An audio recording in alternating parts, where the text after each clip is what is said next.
There's one thing that we need to talk about, and that's checklist. Checklist that the doctors need to be using. It's super important that we use checklists for everything because there's so many steps that we miss. So many things that doctors don't even see, and then they're giving us drugs for problems that we don't have.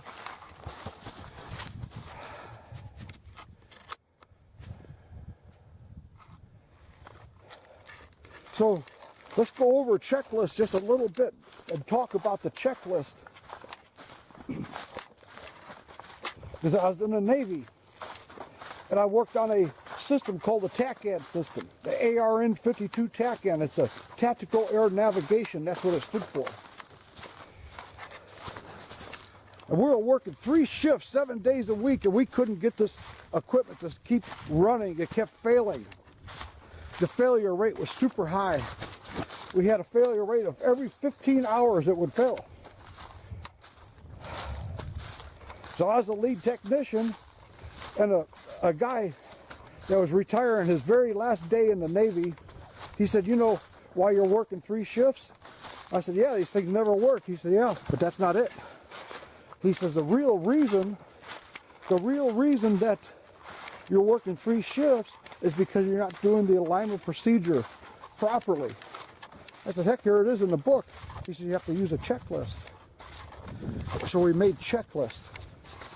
And every time the TACAN came in, we looked at the serial number and pulled out the checklist and did the checklist again.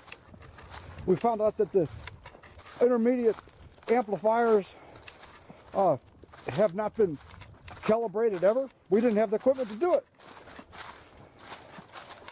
We found out that tubes, 7 years old, the vacuum tubes would fail at 7 years.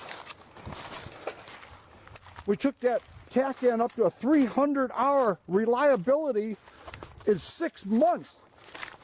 They had a 300-hour reliability within the first 6 months that we started using checklists.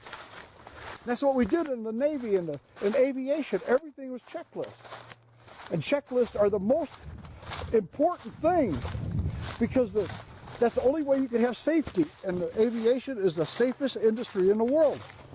Nothing else is as safe as aviation. At the same time, when I go to a doctor, never use a checklist, never has a standardized check procedure for anything, diagnostic procedure. Most of the time he doesn't want to hear what you have to say. He's in a rush. Everything's an emergency. Just like we worked 3 shifts. Everything was an emergency. We had to work 3 shifts, 7 days a week. Never had a day off.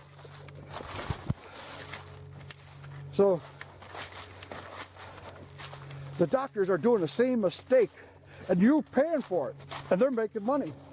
You know, they're making a lot of money. In fact, these doctors at the VA make about $1,000 a day, and they're not interested in what you're doing. They're not interested in their work. They're not interested in going really deeply into a problem that you may have and checking your whole system. They're not doing checklists before they administer drugs to see if you have any of the side effects that the drug is supposed to give you. They never check you after to see if the side effects are happening. They wait till a patient says, oh, I have these other problems. Well, guess what? Now you got problems, and a lot of problems don't go away. A lot of them just don't go away. And I know that for a fact. Okay, this is about as far as I can go.